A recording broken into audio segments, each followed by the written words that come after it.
Hello, everyone. It's Shane Kanto, your Wasteland reviewer, and welcome to the Wasteland, my weekly show where I take a deep dive into a particular film. And this is an end of an era, one that was a lot shorter than the last couple.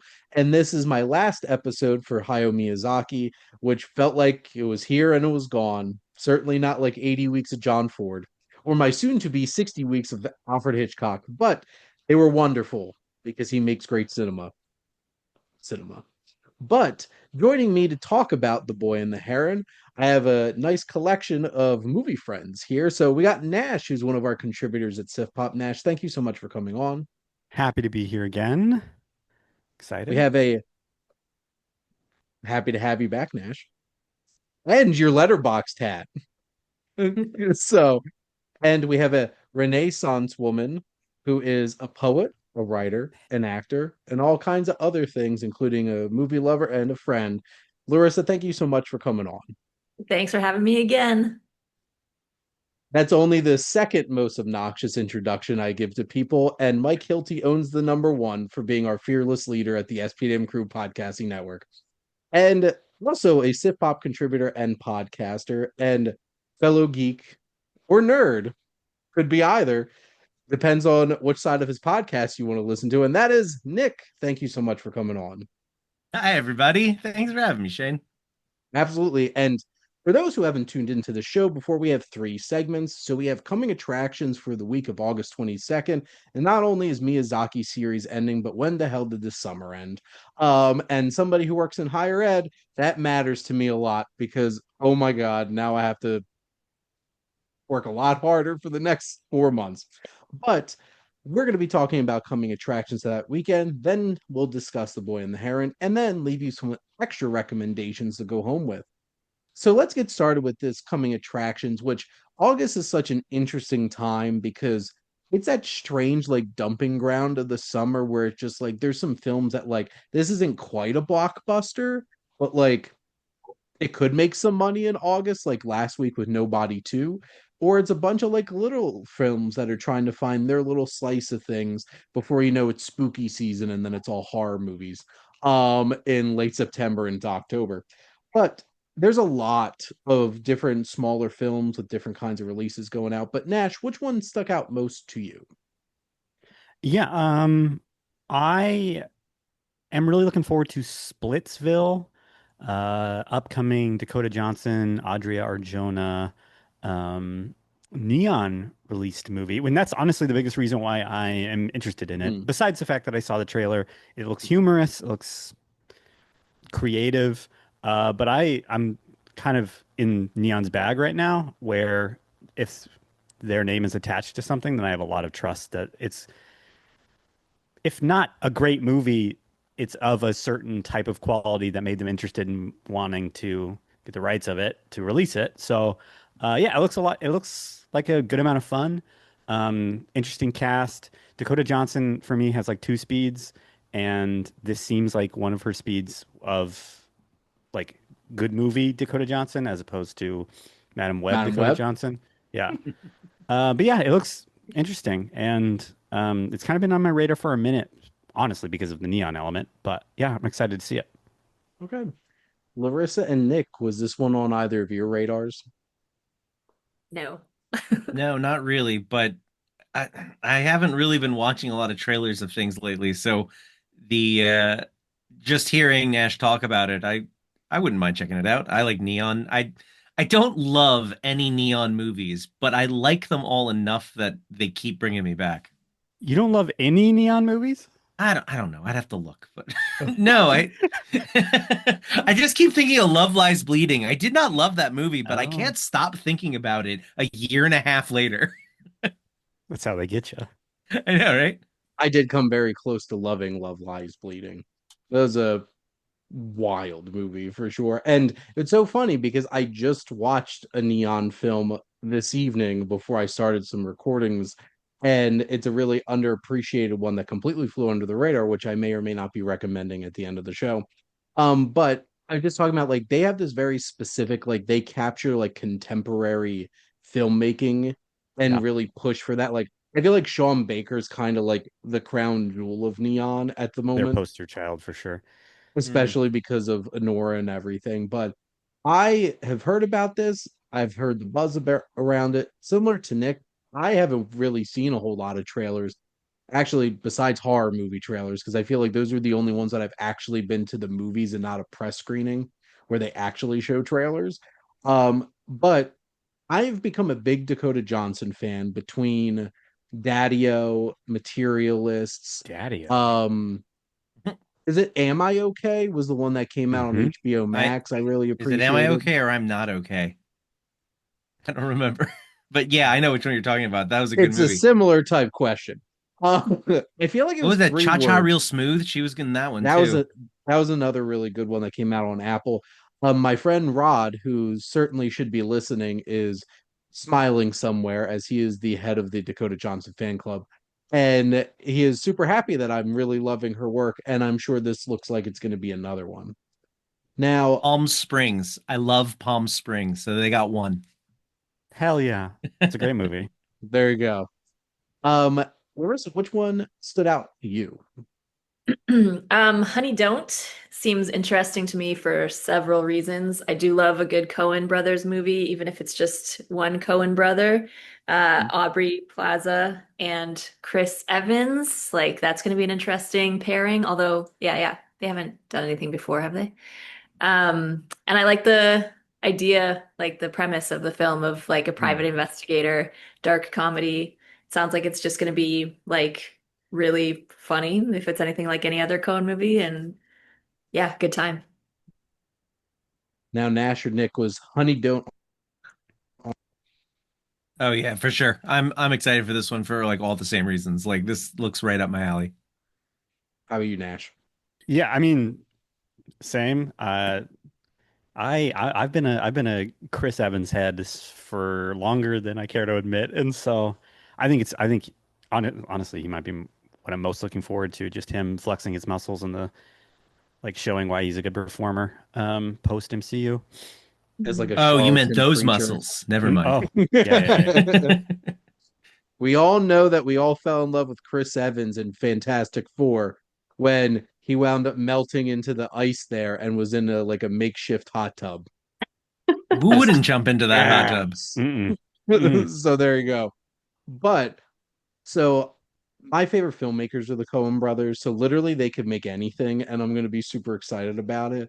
But it's a very interesting vibe that Ethan Cohen and his wife are going on right now, where they're making 85-minute lesbian infused crime comedies, because that's exactly what Drive It Away is. Dolls was too. So this is checking all the boxes.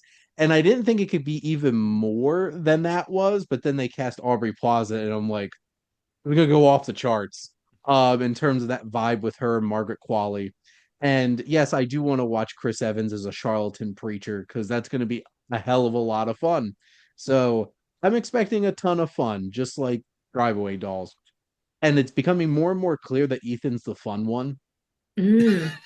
because Joel's one movie he's made since then is the tragedy of Macbeth. Oh Does my he have God. another one coming? I potentially heard that they're coming back together for a Wow. Ooh. next one, but don't tease me. Don't give me hope. Hawkeye meme.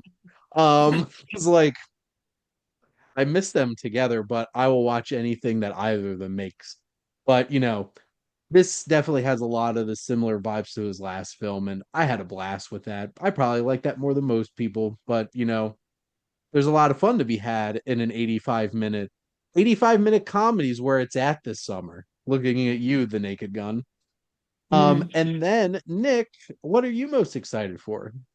Well, I guess I'm the most excited for the animated smash hit from China, Neja 2, because I have to know. I have to know why it's so popular over there.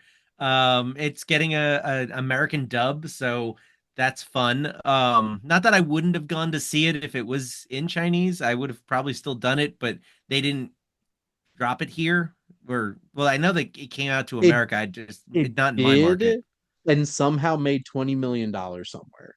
Somewhere. So I'm like, it wasn't here. No, Like, no, it was where'd you have this movie? so, So somewhere, quote unquote. But yeah, I'm only concerned. Do I need to see Neja 1 in order to get it? I don't know. But I have a strong I feeling yeah, that you probably do. probably. I mean, hey, if it's anything like American cinema, there will be a good solid 5 minute previously on explanation at the beginning of the new movie. So Absolutely 100%. But it's not American cinema, so we'll have to see. A24 just tacks uh, on our previous episode, yeah, previously Deja. on Neja. But Nash and Larissa, was this on either of your radars? No, again. Nash. Yes, only because one, I listened to The Big Picture, and Sean Fennessy talks about how this is the number one movie all the time. Also, I know loosely one of the voice actors who they got for the dub, Damian Haas. You might also know him from Smosh, but he does a lot of stuff, and he's one of the more prominent roles. So, I actually think he posted that you don't need to have seen the first one to appreciate and like this movie. Cool. So take that for whatever it is. He's also probably trying to market it and get people to go see it, and so he gets paid. But whatever. I uh I got invited to two separate press screenings for this. They even added a second one, and both of them were during other press screenings. I'm like, Oh no. it's either this or Honey Don't next Monday as we're recording, and I'm like, I could watch two Honey Don'ts and one Neja too, honestly. So there you go.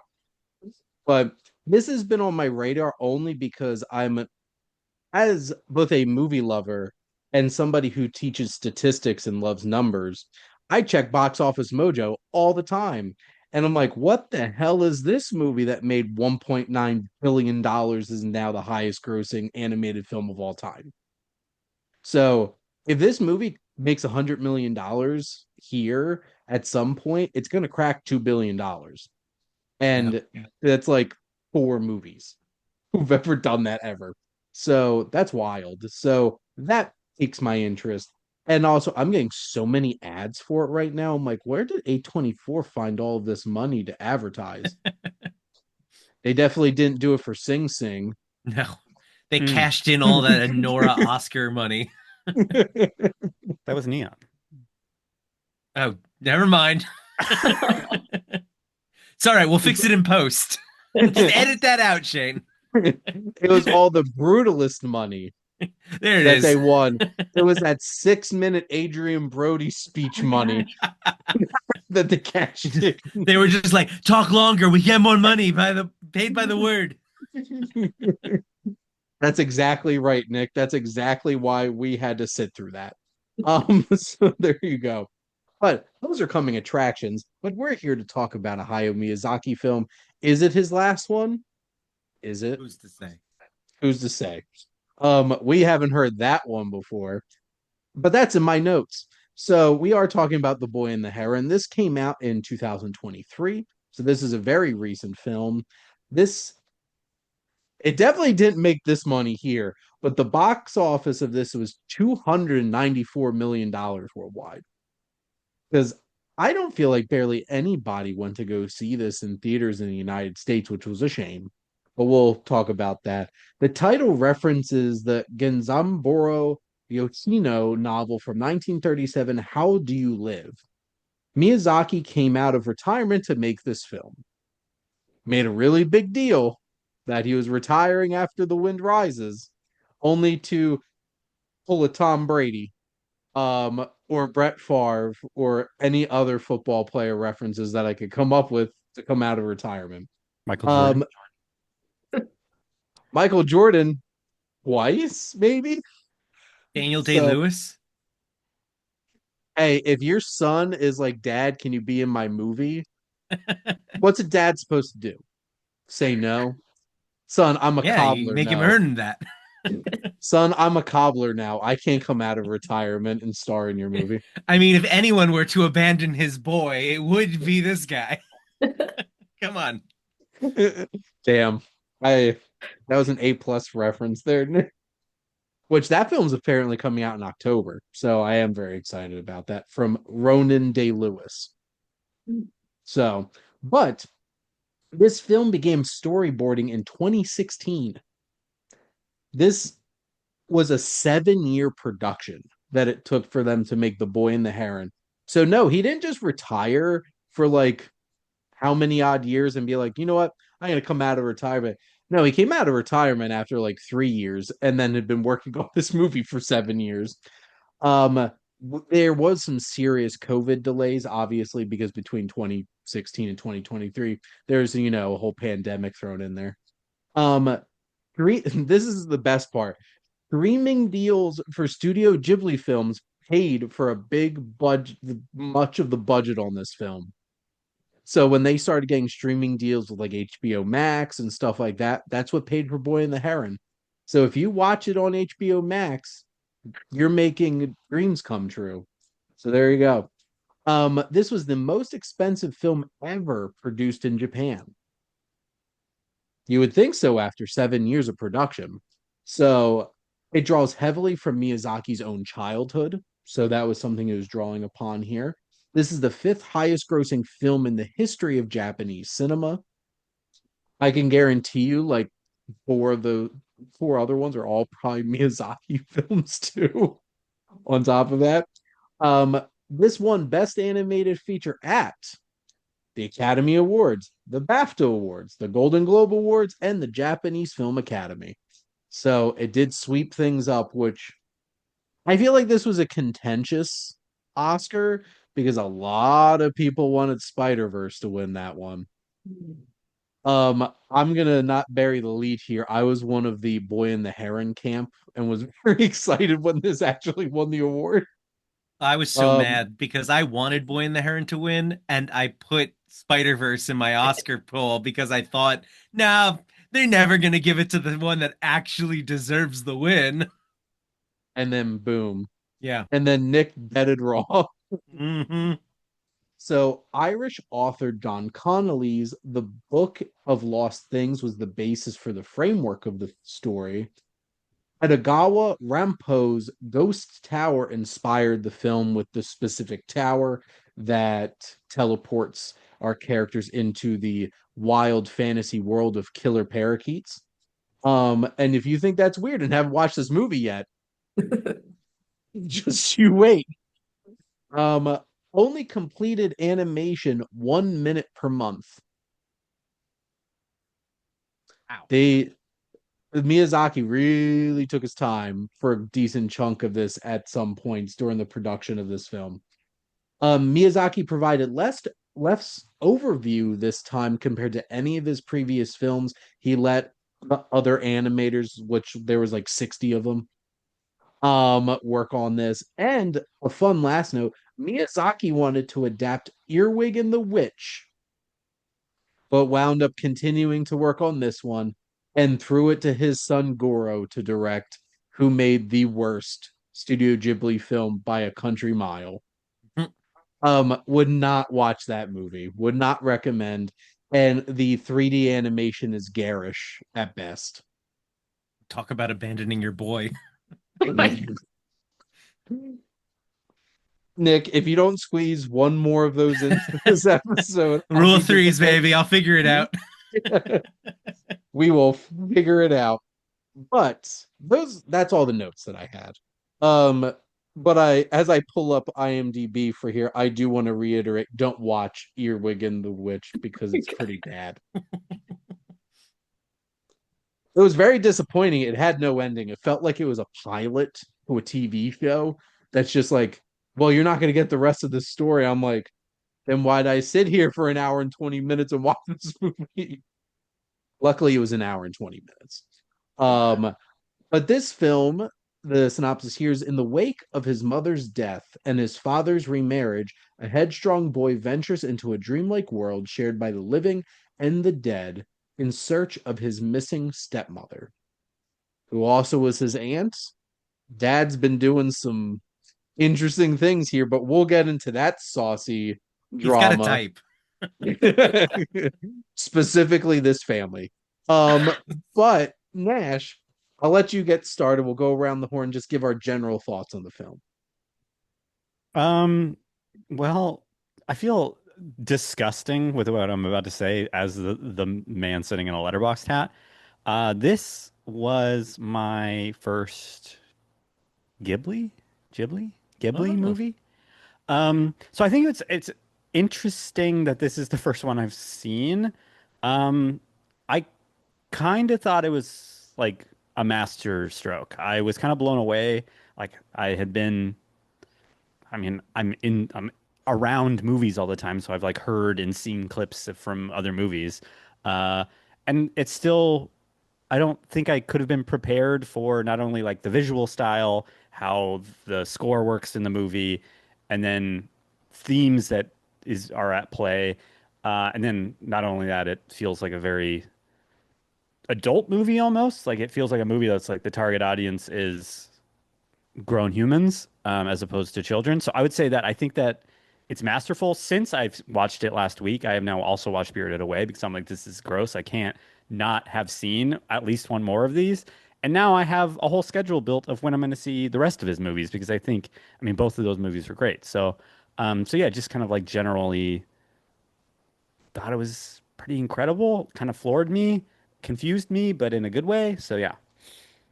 I would almost well, recommend going back when you've watched all of them and rewatch this one because I was picking up so many little homages to his past work in it through just like little visuals or Easter eggs that may have been on purpose, may have just been just part of his style. Like there are moments where my one daughter really loves the Ghibli movies. She was pointing out things like, "Oh, that's just like in Totoro," or "Oh, it's just like in Howl's Moving Castle," and I was like, Yeah. she caught it. She clocked it before me. So like there was a lot of little like nice nods that I think you'll appreciate more once you've seen more of his work. I definitely will. Yeah. and along with your general thoughts, the other question is sub or dub. So Nash, did you watch the Oh, subtitled or the dub version? I only because I had heard so much about R. Pats, I had to watch the dub for Robert Pattinson. I am not opposed to I would have watched the sub if it wasn't for R. Pats, to be completely honest. But I heard it was a really good dub. I hear a lot of them are good dubs. Am I incorrect in that? Generally, well, because Disney spends so much money redubbing most of these films and really putting in that much effort to do so, generally they are pretty strong dubs. Not all anime have great dubs, Oh no, I know that for sure. so not all of them. The Ghibli But ones for the most part are good. yeah, because like they spent the money, they did the money, to make sure that they got them right. Larissa, what's your general thoughts on The Boy and the Heron? I'm glad Nash went first because this is only the second one I've seen of his, so you're not alone. And I haven't even watched Spirited Away, which I've heard like years and years and years. I've been told I need to watch it, and I haven't yet. So I've seen Howl's Moving Castle and then this. So those are the only two I have to go on. But um, I really loved the themes of this one and like in both the ones that I've seen, I just love the way that he approaches characters and that like there's just a good mix of male characters, female characters. They all have importance to the plot. This one in particular, I loved that like him and his dad are the only two male characters, and then there's like Kiriko, is it? Yeah. Um, I loved her character and the fact that she like gets to be like a sort of protector and guide. Um, so yeah, there was a lot of what Nash already said of like I loved the soundtrack, I loved the animation style. Yeah, I think the story itself is just really cool that he just was like, we're gonna dive into this weird place of killer parakeets and it's gonna be great. And I was. Um, yeah, and I watched the dub version because I too was curious about RPATs. And I meant to actually like just listen to some of the original so that I could hear what like the original Heron sounded like, and I forgot to do that. So I wanted to like compare those two things. But yeah, he did a good job, our Pats. I'll cue you in. He basically replicated Masaki Suda's voice from the Wow. subtitle from like the original language one. I'll get to that in a minute when it's my turn, but I don't want to step on Nick's toes. So Nick, what are your general thoughts? Oh man. Okay, so since everybody's saying how many Ghibli movies they've seen, I've seen 7.5 because I get to be embarrassed and say I fell asleep watching Howl's Moving Castle with the kids. Not because it was boring, because it was late for me. And I never got back around to rewatching it. So that's still on my to-do list. But um my general feeling on Ghibli is just they're such vibes movies. Like I'm normally more of a story first kind of movie watcher, so these tend to be a little slower for me.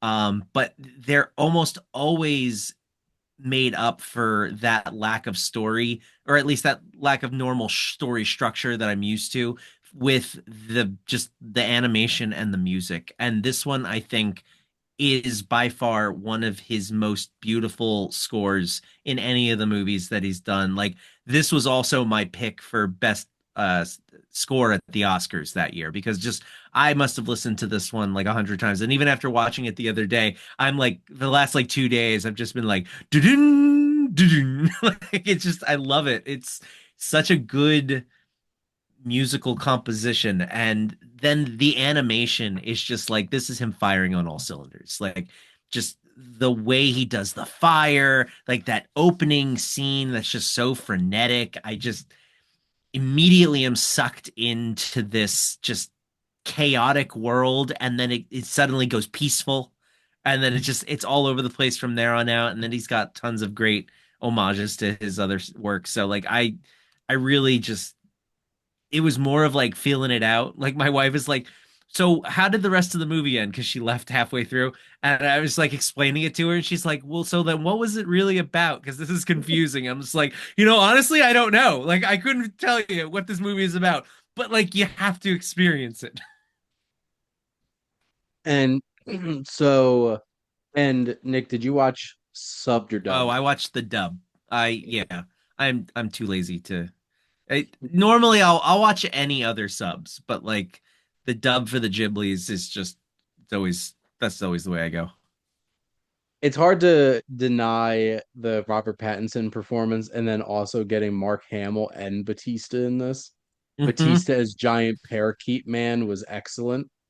And then Mark Hamill, um, ancestor with big mustache and hair. But like, so this is the second time I've seen the film. When I went to my original press screening for this back in 2023, they did have the sub. So it was the subtitled version of this. So that's why I know when I watch that, I'm like that's a gravelly voice that this heron has, or the little man inside the heron has. It's just like, Oh my God, my daughter was just like, what is going on with that? What does he do? Why does he have teeth now? What's happening? so Me to myself at night, what is going on? for all those Muppet fans out there, which I know Nick is 100% one of them, who hired the crew? Your finger Your hired the finger crew? hired the No, crew? silly. The man inside my finger hired the crew. So silly, the small man inside the heron made that creepy voice the whole entire time. There you go. But no, so like Robert Pattinson was definitely drawing off that, but like he nailed it. I'm like, I did watch the dub this time because I specifically wanted to hear what everybody was talking about with Robert Pattinson. I'm just like, a creepy voice. He nailed it perfectly. This film, this was one of my top five favorite films of 2023. This absolutely blew me away. And I'm glad that Nick jumped the gun for me and started the segment of this show called the Joe Hishashi praise session, because Mhm. I've brought him up every single one of these episodes because the scores are amazing. The music in this is absolutely incredible. And I there are few composers who better understand the vibes, the story, and the setting of the films that they're working on than him. Because every single one of them, it's like we're going for a steampunk vibe-ish kind of thing. We got it. Is this whimsical? Are we singing Totoro, Totoro, and like anything in between? And this really captures the spirit of this film so well. And I think this is one of his fantasy masterpieces. And the fact that like this is like Scorsese up there, old man still cranking out some impressive films. It's just like, how did this guy make this film? I know it took 7 years, but like it's such an impressive feat because one, it's absolutely gorgeous. It tells such a fantastical world that feels so real and lived in and played out and creative. I don't know how to describe my reaction sitting in that theater when the parakeets were like whipping out cleavers and giant knives. I'm like, are these killer birds? Is this where the story's going? And you know, watching it this time, and I'm trying to remember if the in the sub version, the dad was this just horrible at the beginning, where it's just like this man does not pay attention to his child, just straight up knocks up his dead wife's sister, dumps his kid off on her, and then the only time he gets invested in his child before he disappears is when he thinks his son got beat up so then he could go beat up some children. Yep. Yeah, So that's like that's how it goes. And um what was Christian Bale doing with that accent? I What don't know. was he? I couldn't tell if he was doing a Cockney accent. My wife thought he was doing it like a New Yorker accent. I'm like, I don't know what's going on here. It was it was a bad voice performance from him, which is a shame because he was Hal, like in I Howl's don't Moving necessarily think it Castle. was a bad one. I just think maybe they gave him Unremarkable. a little too much freedom with it. Well, whatever he was doing with that accent, it wasn't working. Stood out like a sore thumb. Yeah. But generally, both versions of this, a lot of the voice actors did an incredible job with this. And like, especially with the dub version, it's like you get a veteran voice actor like Mark Hamill, you know what you're getting, and it's excellent because that's what he does. So there you go. Well, But all of the voice actors too, because like I didn't realize that was Florence Pugh playing the young Kariko. Is that what her name was? mhm, Um, I didn't recognize her. I didn't recognize someone else who was in it.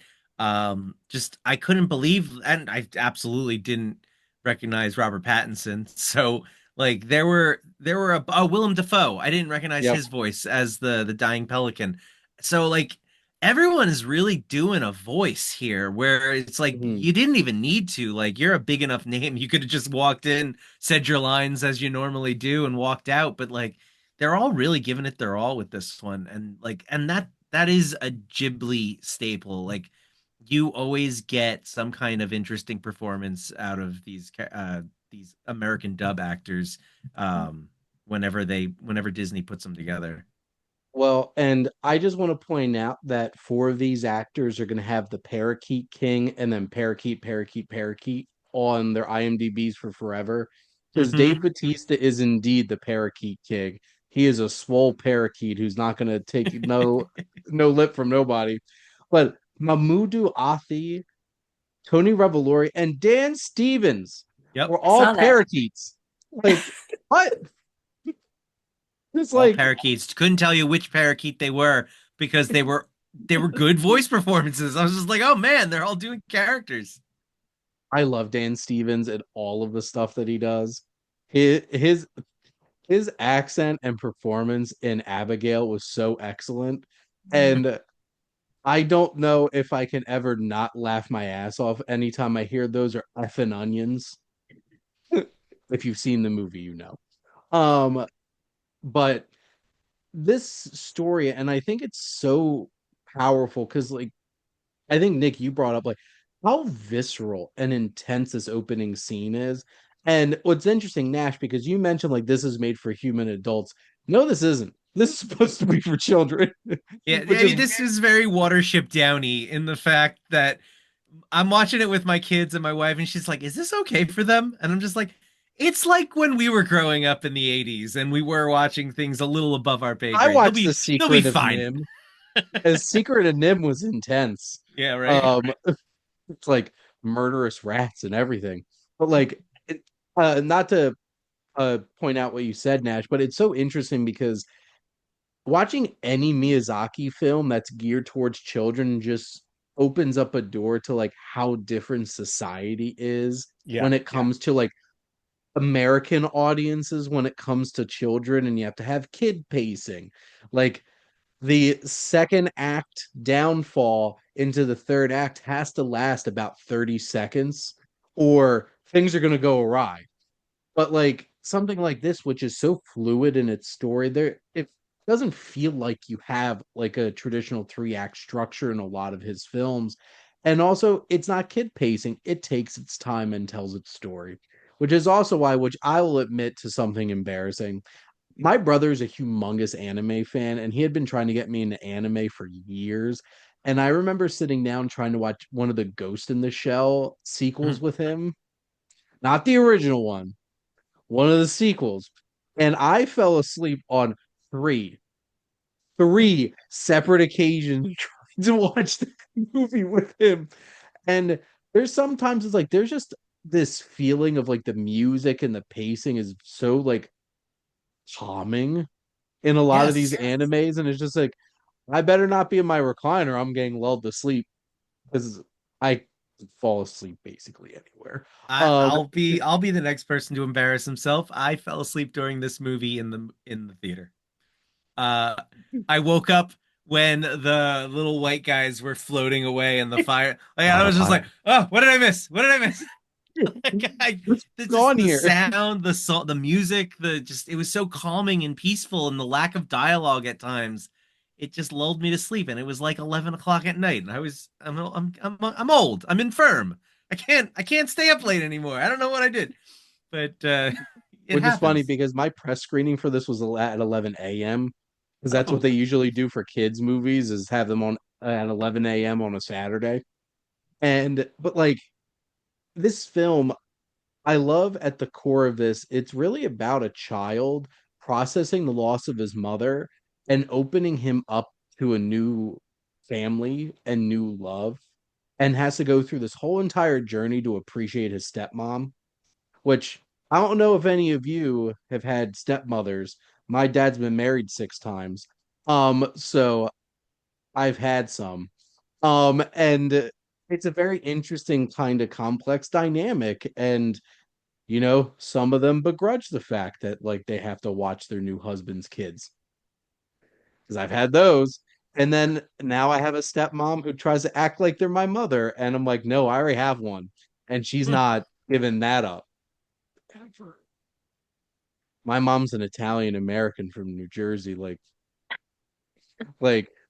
my mom still buys me clothes without asking. It's just like, I got you some shirts, stuff like that. It's just like, I don't need two mothers. I'm fine with just the stepmom. But that whole entire dynamic is so important to this story. And it's such a strange, absurd world that you get engrossed into. Like, they're parakeets. Like, who had that on their bingo card for Miyazaki's potential last film? A world full of killer parakeets. But like, it's so much fun and crazy and wild. And there's few directors that have been able to capture fantasy in such an imaginative and such a fully engrossing kind of way. But I guess I'll stop talking for now. The three of you, what are some of the other elements, like scenes or moments or feelings that really stood out to all of you watching the film? Can I quickly jump back a little bit because I had mentioned you had brought up the adult, and I'm gonna move forward. Um, I think it's a good distinction to like discussing the like cultural differences in how children are treated in Hmm. movies, and then like the expectations for what audiences can handle. I think more what I meant by that is that this distinctively, and I think it's in large part because of the biographical elements just in doing reading that he worked into the story that he had, from what it sounds like, been previously pretty um, uh, averse to doing. Um, and it just felt like, I mean, I have one movie to compare it to, Mhm. which feels Arguably the best one. sure, but Spirited Away distinctively felt more like, oh, okay, well, I am an adult. I am appreciating this. I'm a great time with this, as Nick pointed out. These are vibes movies. Like everything that's great about them is still great. But with The Boy and the Heron, it was like distinctive thoughts of I don't I just truly don't think a child at any point could like fully grasp or understand some of what is being presented to, is it Mahito? Yeah. Aito, yeah. Um, because yes, the themes are like powerfully abundant, but also just like intense. And specifically, I think yes, we're dealing with loss and how specifically like children are like interact with the loss of a parent or just the loss in general, change, being resistant to change, and closing off. Like there's elements of self-harm even to try to kind of uh, extricate himself or give him himself an excuse not to engage. But ultimately, what it feels like it comes to is this like that like imagination and reconstruction is like the root and the power of overcoming and establishing relationships and establishing a world that like there is pain in, but like you can find the little glimmers of hope that you cling to in order to move forward and find like build alliances with human beings. And I also think that that is paired with like a post-war Japan. Like this movie starts and the hospital was firebombed, and talking about like the reconstruction of like a post-war Japan and like the energy that has to go into like this horrible stuff has happened to us and we can sit in it, or we can attempt to like build on that pain in such a way that inspires love and beauty and art. And that just blew me away. Like it just absolutely floored me that where this kind of ends up. Like if you want to talk about specific themes, like the entire like final act where he meets with his great uncle, and his great uncle's trying to convince him to like take over this like the construction of the like. I was just floored. Like my mouth was just open. Mm. I'm like, oh my gosh, this is just about reconstruction of Japan and reconstruction of relationships and reconstruction of self and your like ability to kind of build a structure around your pain, but then like how do I build on that or rebuild or whatever. I'm ranting, but like that's more what I meant in terms of like the adult themes where Yeah. this and Spirited Away, those are the only two things I have to compare it to. One just felt like this is a movie directed towards children that children can understand the themes that adults also are like this is awesome. Whereas Boy and the Heron is like children might understand the themes, but I feel like you have to have lived life to get like the pain, the specific pain that he is kind of conveying, and then how to potentially grasp that pain and move forward with it. So yeah, sorry, that was a lot, but I had a great No, time. you're not wrong. Um, I could see when I watch these movies with my kids, there are ones that they gravitate towards more, and this one I could tell they were losing interest. Lily, the 10-year-old, she lost interest a little bit about halfway through the movie. She was very much into the visuals of it all, whereas when she watches something like Totoro or like Ponyo, those are more romps that she can really get into wholeheartedly.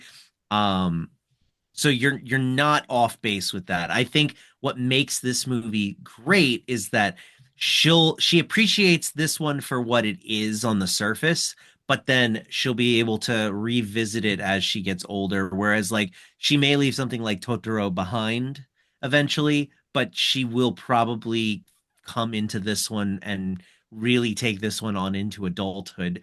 And just like the themes of growing up in this movie, where like he essentially is given the option, like, you can stay here in this magical land and be in charge and never really have to grow up. Like, your mother's been here for how long with her fire powers?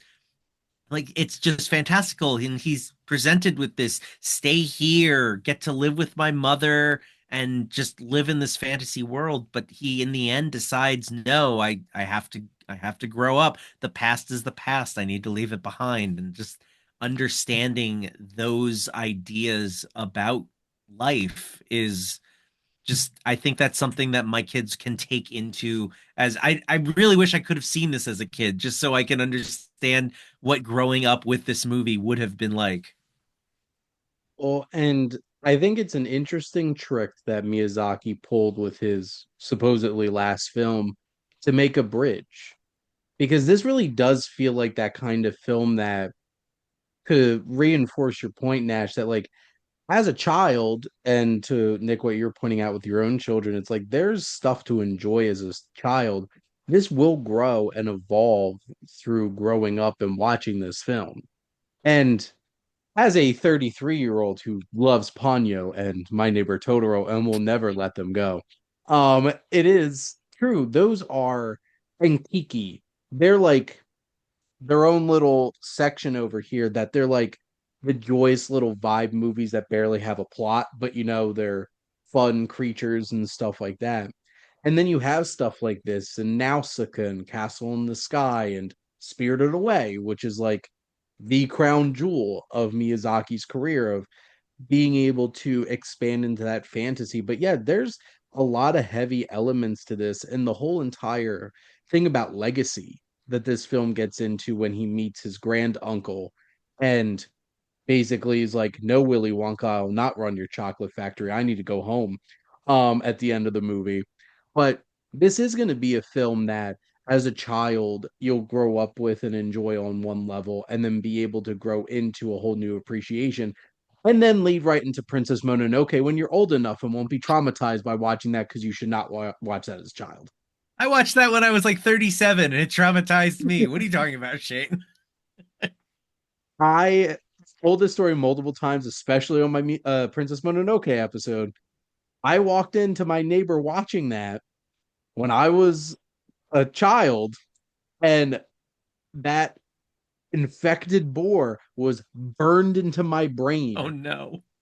And I never knew what the movie was because I only watched like 5 minutes of it and was like, no. And then when I watched that as an adult and the movie started and opened with that scene, I'm like, that's it. This was the movie. And now it's my favorite, actually. Princess Mononoke is my favorite Miyazaki film. Spoiler alert. But this is a kind of film that I feel like is going to be able to like bridge that gap between being a child and being an adult.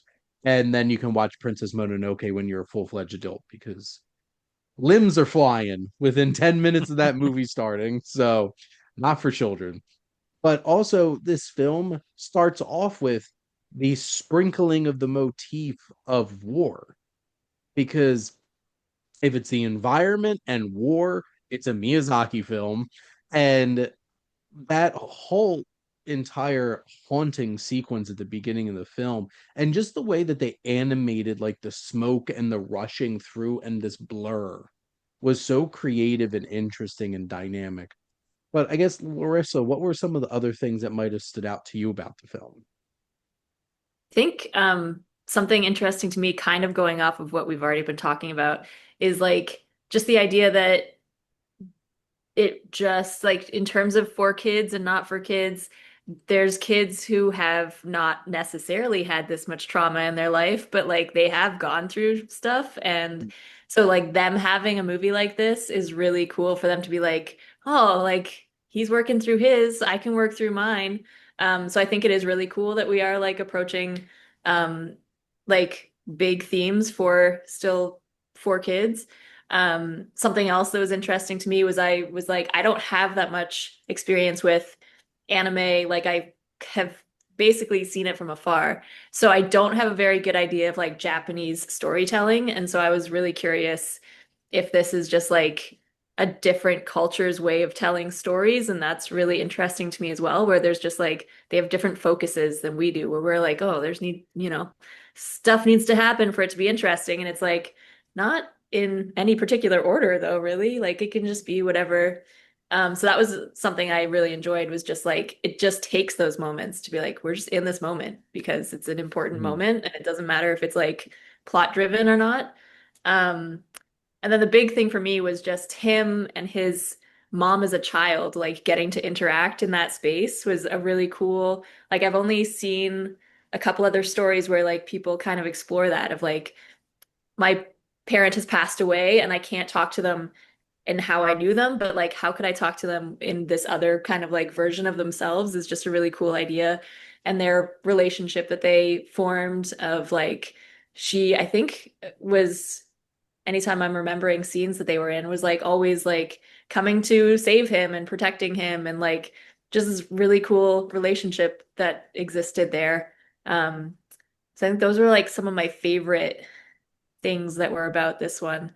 Um, yeah. Awesome. I know a couple of things I want to throw out there from like more of like the fantastical elements. That sequence early on where he's like swarmed by frogs Oh was God. wild. Like just the herons just being a jerk out there, and it's just like, here comes the frogs, and they're just engulfing him, and all the grannies come running out. And shout out to the grannies. Um, the all those little old ladies that look like all the little old ladies in a Miyazaki film. Except for Ponyo, they actually look like little old ladies and not like giant little old ladies. But like those kinds of elements, and I just love how unabashedly fantastical this film is. And it can balance, killer parakeets and generational trauma and, the aftermath of war and all of these things all in the same film. And it's so colorful and beautiful. But does anybody else have anything else they wanted to throw out about the film before we kind of wrap up our discussion? I just like how I know I mentioned how this storytelling's a little off kilter, but I like how this one still has like those elements to it that really pique my interest in Japanese storytelling, especially like the whole idea of how time doesn't seem to have any meaning here. His mother went missing for a year and then showed back up in the story. Kariko is the name of the granny that goes in with him. So and that's like almost never even addressed. Like, so is that the same Kariko who is in there? Like, and she obviously is so much older than the mother, so therefore she would have gone in earlier, like when maybe the granduncle created the place. Like, there's so many little like mystery elements to that just it piques my interest every time I see stuff like that. So, just in addition to the rest of the movie, I like it when a movie can weave a story like that and make you ask questions and like, dig deeper into it and create your own like head canon. It provides like just enough information for you to ask the question, but then like, oh, I guess it does have that element because it's like I was even talking so I was like, this is a space rock that like struck Mm-hmm. down and then he built like a castle around it, but they mentioned early on that there were like miles or whatever they said of underground tunnels, which is I guess an allusion to what is actually there. So it's like there's little bits and pieces that they give you, but they don't like it doesn't hold your hand. Which is Yeah. awesome. It lets you Yeah, come up with your own conclusions. Yeah. yeah, that's one thing that you'll definitely get from a Miyazaki film is that they're not just going to sit there and hold your hand through the whole entire thing. Can I I think ask? that's also a big difference between uh expectations for children's films here in the United States versus elsewhere. It's like the Totally. kids don't need us to over explain and Yeah. exposit at them profusely. But Nash, what were you gonna say? I was just gonna say, so as the question for the people who have seen more of his movies, do they all kind of feel like you took shrooms before you Yes. started watching it? That you're all okay, cool, No, yeah, awesome. absolutely. 100%. If you don't feel that way, you probably put not a Miyazaki movie in. Okay, Or you or I was watch already Lupin on the shrooms and Third? it canceled it out, kind of, maybe. I wanted to like watch it again on something to just be like, is there even more that I could experience? That'd be Mhm. crazy. You're missing a whole other subplot. Yeah. You either are watching you're either on drugs or you're just watching Lupin the Third because Lupin the Third's probably the most straightforward of all of his movies. It doesn't well, there's a couple of like weird ninja people in it, but like outside of that, it's pretty straightforward. It's just, Italian mafia stuff going Yeah, on. for the most part, the rest of them are pretty whimsical in their execution, and they aren't afraid to get weird. I mean that's the Japanese influence too. That I think our sensibilities as Westerners, we are not used to that style of storytelling or animation. So like when we do see it, it does come off as like, oh, it's a little trippy. But it takes a minute to get on their level with the Every vibes. fantasy is Alice in Wonderland in Japan. Essentially, like I was getting what's the Narnia vibes from this movie, a lot Mhm. of them. It's interesting. Yeah, it's weird. It has killer parakeets. I Hmm. don't want to keep beating down that like point there, but there's But at the same parakeets time, walking around. you see killer parakeets in a Miyazaki movie and you go, yeah, that tracks. Like it's not really all that out of the ordinary. Now you had Tarantula Man and you know dragons and killer paper cuts flying through the air and giant babies and all kinds of stuff Parents in turning Spirited. into pigs. That's just Spirited Away. Yeah, it's like it sounds like this all sounds It's- familiar. and that's all just one movie. Just one of them. Talking fire. Like you even had like Porco Rosso, which generally is a pretty grounded movie, except it's a pig man. Hmm. The Big Man. It's no explanation. It's just yeah, he turned into a pig one day and still gets some. So Don't he is we all though, Italian. Shane? So Can I ask? Can I ask a maybe a potentially? I'm about to out myself as a real dum dum, but I appreciate all of your wonderful intelligence. So the so the title is The Boy and the Heron, which I understand that there's a past in terms of like a book and things that it was adapted from.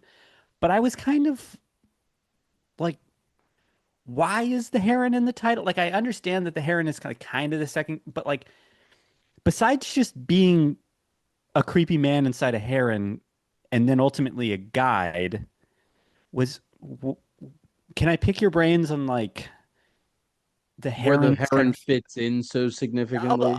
a little bit? Like I loved it. Like I don't want him out, not in the movie. I think it was just more of like the role of the heron in the boy's life felt more unclear to me, like grand scale, where I felt like I could pick up on the connections of certain other characters.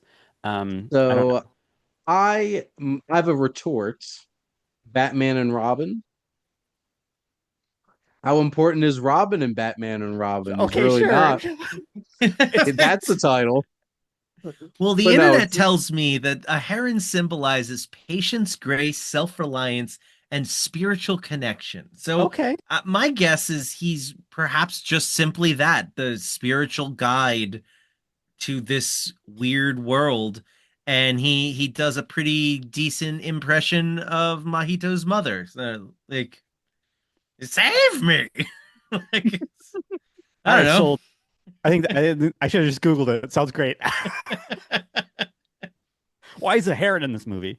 that was Well, a Anyways, you lot. see, the title of the movie was The Boy and the Heron. So they decided to put a heron as the character. He was Can I just originally going to be a small man with a raspy voice, but then they're like, well, the title has a heron in it. The Might as boy well and the put small this. man with a raspy voice wouldn't fit on the poster, so So they're like, well, we got to put the small man with the raspy voice inside the heron, to but make sense. I think I even read that they pivoted from like the boy was not going to be it was going to be more about the relationship between the heron and the grand uncle maybe, and then a certain a figure in Miyazaki's life passed away, and they pivoted to it being the child instead. I don't know. That maybe this is all hearsay. I was just Well, to be curious. fair, they did have 7 years to You're right. play around with this. And So they apparently only animated 1 minute a month.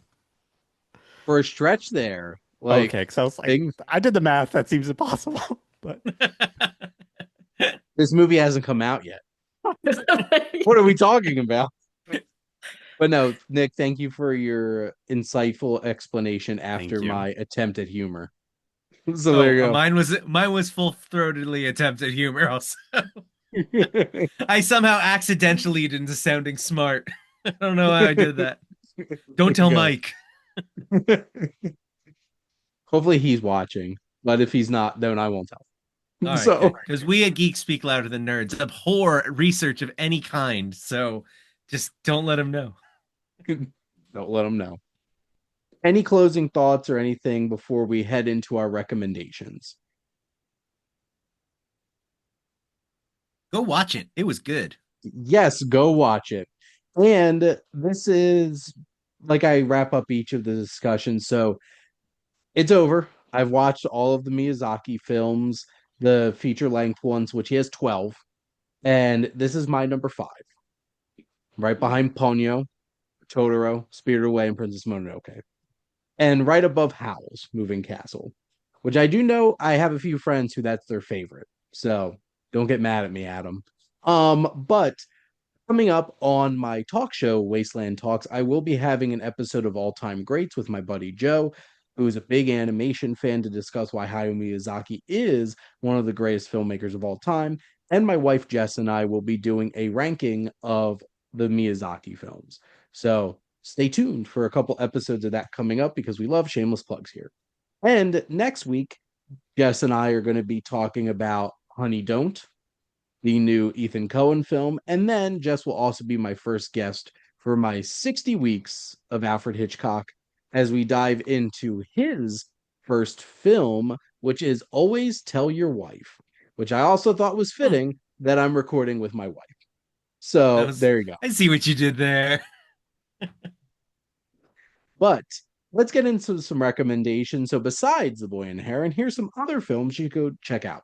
So let's start with Nash. Go around the horn and we'll wrap things up.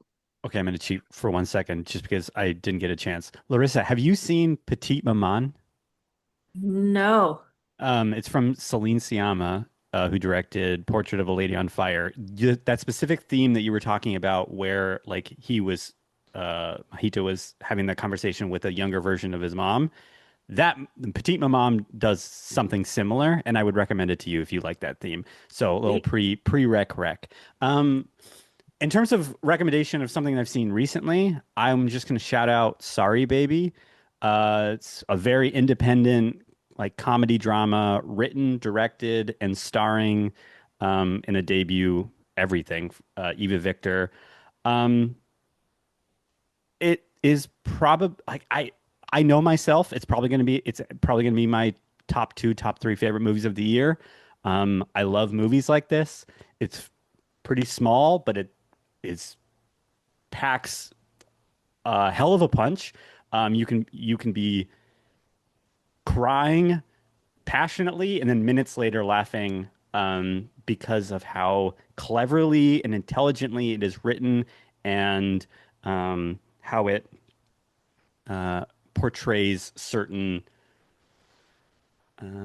tough things that certain people have to live with in their lives and repercussions and how it affects people throughout the rest of their life.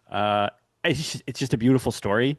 And it's a relatively independent, like small movie. And so I would just say, if you haven't seen it, please do, it is great. It's an absolutely wonderful time. So Yeah, I have seen 533 films from 2025 so far, and this is my number three. let's go It blew me away. for a I had no idea debut. what this movie was about. All I knew it was a woman and a cat on the poster. And Ava Victor, they are incredible. Hmm. Their performance in this film was hilarious, vulnerable. That scene with the cat was one of the most joyous things I've seen in a movie in a long ass time. It's such a And specifically beautiful representation of how pets and important animals are in healing and trauma. And oh my gosh, so great. the the facial expressions that Ava Victor makes in that film, especially related to that cat, are just like off the charts. And if you want to watch a fun video, Ava Victor did make a PSA promising that if you ever wonder if anything's going to happen to the cat in any of their movies, the cat will always be happy, well fed, and well played with. And nothing ever bad will happen to any of the cats. So you Oh, can rest whew. assured. I was gonna give you guys props for tap dancing around spoilers for my benefit, knowing I hadn't seen it yet. But thanks a lot, Shane. Now I don't know if now I know the cat's not gonna die. Whoa. There's some very heavy stuff that this film deals with, Yeah. and I had no idea what the movie was about going in. I I didn't read a still don't. synopsis. Like I didn't watch a trailer, and there's I'm some heavy excited to stuff see it. there. I've heard nothing but good things. So there you go. Larissa, what would you like to recommend? It's another little indie movie that probably no one's heard of. Superman, the newest one. Huh. I'm Yes, it I stars heard unfamiliar. it's very punk Is that rock. the new French one? yes. Superman? Yeah. It's everything you would expect of a Superman movie, but we don't always get that with Superman movies. So I was pleasantly surprised. I thought all the actors gave really awesome performances, and I don't like it when actors are like shamed for being in comic book movies because I think that there's so much heart and like really hard stuff that they work through, and I think that all these actors did a great job. And it's just a really, really hopeful movie that I walked out of the theater just being like, oh, thank you. Like I needed that. So if you need that, go watch Superman. Cosign. Ra- But Rachel Brosnahan is a revelation, and I love her. Mm. I love Marvelous Mrs. Maisel, and when I found out that she got cast as Lois Lane, I'm like, no notes. It is the yeah, perfect best casting casting ever. ever. Yeah, Best casting ever. 100%. And her and David Corn Sweat are amazing together. He is fantastic. Nicholas Holtz is such a shit. Nicholas Hoult And is he's so amazing in this movie. Yeah. so good. And just it has so much going on with it and so many fun characters, and Nathan Fillion being the douchiest of Green Lanterns is just A Mhm. plus. And apparently he will get douchier in the Green Lantern Corps movie. And I'm like, great. Nice. Can't Nice. wait. Nice. I love it. Nick, what My daughter kept asking, "Why is he like that?" I go, "Greg Garden is a dick. Just get used to it." Oh man, I love that movie too. But mine is what did I say it was? Oh, it was Weapons. It's the yeah, weirdly enough, I almost hesitate to even say this because it almost feels like a spoiler, but the second funniest movie I saw all year after The Naked Gun. And it's so weird that these two movies came out back to back. Like they were really holding out on us for comedy this year. But like I had such a good time. Like I'm not a horror person and can confirm two of like the four jump scares in the movie are in the trailer. So you will not, if you're a scaredy cat like me, you will not be too scared by this movie. Um, except for Shane one. knows. Shane Very, knows. very specific jump Shane scare. knows. Shane knows because I jumped so high when it happened sitting next to him. Oh my god! I was just like, nope. The almost whole rotisserie chicken I did at Wegmans beforehand was a bad idea. In hindsight, when that jump scare came, Oh my God. and I'm like, I'm like this because it was like it hit you with a back to back. Like there's a jump scare and then a jump scare. It's like God damn it. It was but awful. no, I can co-sign the biggest twist of weapons is that it's absolutely hilarious. Yeah. It's so funny. It's really well done. I think it did muddy itself a little with its messaging. Like I don't think even the movie knows exactly what it's trying to say, but I was leaning more on the I mean, you take away what you want, but I was kind of leaning towards it felt like a metaphor for gun violence in schools and the movie almost gets you there to cross the finish line, but it doesn't really. So if you're very big into theming, that might be a negative for you. But honestly, the movie itself is so much fun. The mystery element of it is great, and then even when you learn what the mystery is, like it still continues to be entertaining up until the very end. And the end of the movie has a huge crowd pleasing moment that our auditorium just We got cheers. loved. It got cheers, literal cheers, which I haven't been to a movie that got cheers like that in quite a long time. So, like, it's a really fun experience. Since I would highly Endgame, recommend going. No, not since Endgame. Not as good as Endgames, but yeah, definitely see this with a crowd. It'll be worth your time. our crowd was great. It That made was, it yeah. so good. Hmm. I co-sign all of that. It was a wild ride and so much fun. And I'm a little weird. Like Zach Krieger, his next film's going to be a Resident Evil movie, Oh, and interesting. which I thought was interesting. I'm like, I kind of rather you just kind of do your own thing. But apparently, it's an original story within the world of Resident Evil, and I'm like, then how do you make it Okay. feel like Resident Evil and not just another Contagion thing? I'm sure We'll he'll have to find a see. way. He'll find a way. I believe in Zach Krieger. He's one of the whitest kids I know because that's I where he haven't came actually met him, from. so I wouldn't know. There you go. So, like I usually do, I have three recommendations: one new release, one film off my watch list, and one rewatch from this enormous collection that you have behind me. And the new release was actually Freakier Friday. Hmm. I was not particularly excited going into this movie because I might have seen most of the 2003 movie, but I don't think I really like sat down and watched the whole thing. I'm obviously fully aware of Freaky Friday and what Freaky Friday is about. If I did watch it, it's been almost 20 years. I watched it. But Jamie Lee Curtis and Lindsay Lohan are so great in this movie. And also them being teenage girls acting like teenage girls.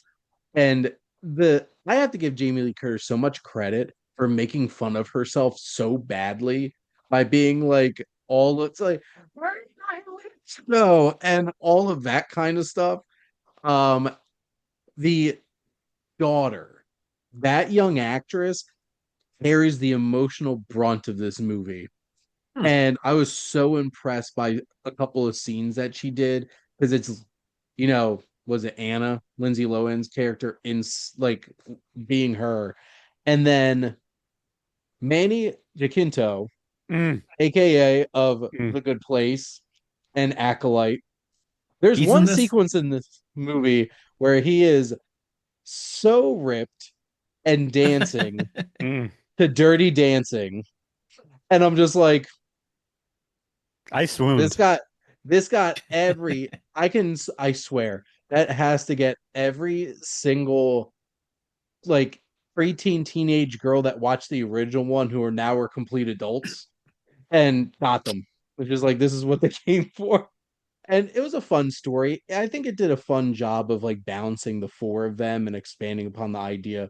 It's not a great movie, but I had such a fun time with it. Especially for my 4 p.m. crowd on a Thursday that I went opening night to go see this. And mostly were preteen girls. And then Shane sitting watching Freakier Friday. In AMC Prime I don't know why this was a there's well, to be fair, there's actually a concert at the end. Because Lindsay Lohan's character is a former like punk band rocker who now like runs a label and's like a manager and stuff. The pop star that she's the manager for is have any of you ever watched Never Have I Ever on Netflix? Love that show. The main young Indian girl from that is the pop star in this, and she's such a great time in this movie. Just throwing that out there. So, All off right. my watch list, which will be an episode of the Wasteland watch list on the SPM Crew podcasting network, is Spider Baby. This is a 1967 cult horror classic comedy about basically it really feels like Adam's Family and Munsters vibes, where it's like you have these really creepy people that live in this mansion, and then a bunch of normies come in because they're supposed to sell the mansion, and things get weird. And it's starring Lon Chaney Jr. as like the guy who's watching these weird kids that live in this mansion. And this is like him much later in life, post obviously the Wolfman and even like High Noon, which he was even middle aged in at that point. And also Sid Haig of all of those Rob Zombie horror movie fame. He was like a young guy and also super creepy in this movie. It was, I don't know, like 80 minutes of just bonkers, weird, offbeat horror comedy. And I'm like, this 100% looks like this would be a horror cult classic somewhere. And that's where I found it in a book of cult classic movies. So there you go. And it's on YouTube. So for free. So that's where I watched it. And my rewatch, which I hadn't watched this movie since I saw this in theaters, oddly, with my mother back in 2017, after I was had a breakup and my mom insisted upon inviting herself to a whole bunch of movies with me, was the movie Gemini, which is from Neon. And Neon really invests in contemporary cinema, and that really just captures a vibe. This film is basically about the assistant to a famous actress is the prime suspect after the main actress was murdered in her home. And she must go on the run to try to figure out who actually did this because she did it. And Zoe Kravitz is the movie star, and she's fantastic in like the third of the movie that she's actually in. And then I have to double check. I wanted to get the name of the main actress in this right because I want to see her in more things because I really liked her in this a lot. Also, side note, Greta Lee of like past lives fame is like a love interest of Zoe Kravitz, who's in this like randomly. Lola Kirk plays the main character here. It looks like She she was in had Sinners small, this year. yeah. And I'm trying to remember who she was in Sinners. She's at Oh my the God, is she the is wife, she who, like the first two that get attacked. She's the Oh yeah. my God, my mind is blown now. There you go. Thank you, Nash. That's my favorite movie Um, of the year. that is and Sinners is still also my favorite here. Still number one, going strong. But no, highly recommend Gemini. It's a it's like a 90-minute like neo-noir thriller. And John Cho is the detective trying to figure out the whole case. So there you go. Go Neon. Nice. But that is a wrap on my last episode of my Miyazaki series before I jump into a long journey of Hitchcock films. But Nash, Larissa, and Nick, thank you all so much for coming on and chatting movies with me. Thank you. Thank you. Yeah, thank you for having me and abandoning my boy. There you There go. it is. I was wondering if you'd get the third one. Slightly forced, but we'll take It was a it. little forced. I I had to get. I was like, oh no, I forgot. there we go. It's almost as impressive as that whole entire episode of the Wasteland retrospective where my where Mike Hilty and I talked about Apocalypse Now and the conversation and said meow every time anything that rhymed with meow. So we talked about Apocalypse Meow. the whole entire episode. Didn't break once. It's a good bit. I like that And bit. use that as an ad for the next month's episode where we covered Super Troopers and Beer Fest. Yes. Commitment to the bit. But thank all of you for your commitment watching this video and always supporting your Wasteland reviewer.